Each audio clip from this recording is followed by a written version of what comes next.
राजनीति धर्म का एक अंश है।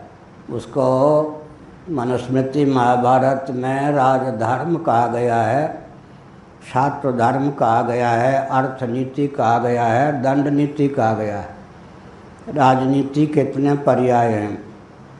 राजधर्म, नीति और धर्म पर्यायवाचक शब्द है। राजधर्म, दंड नीति, अर्थनीति, क्षत्रियों का धर्म, छात्र धर्म, राजनीति। धर्म की सीमा के बाहर राजनीति मनुस्मृति आदि में है ही नहीं। अगर धर्म की सीमा के बाहर राजनीति है तो उसी का नाम उन्माद है, जो कि 70 वर्षों से भारत में क्रियान्वित है। और जो धर्मनिष्ठ नहीं होगा वो राष्ट्रभक्त भी कैसे होगा। इसीलिए चुनावी हथकंडे हैं।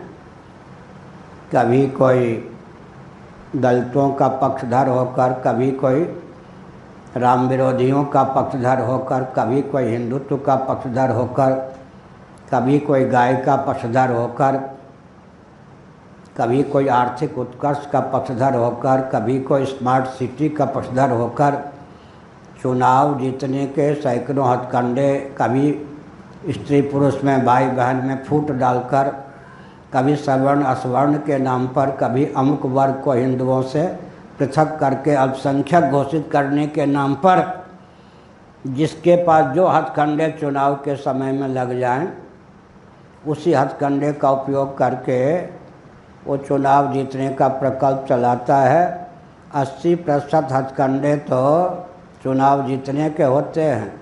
20% कोई राजनीतिक दल राष्ट्र के लिए काम करता है तो अभी समझिए राष्ट्र का सौभाग्य। ममता बनर्जी, जिन्होंने बहुत साल पहले पार्लियामेंट में 3 बार कहा था गोहत्या होगी होगी होगी, 3 साल पहले उनके सांसद ने राज्यसभा में कहा था गोहत्या होगी। अभी नगर पंचायत के चुनाव में गाय बांटने लग गई। समझ गए?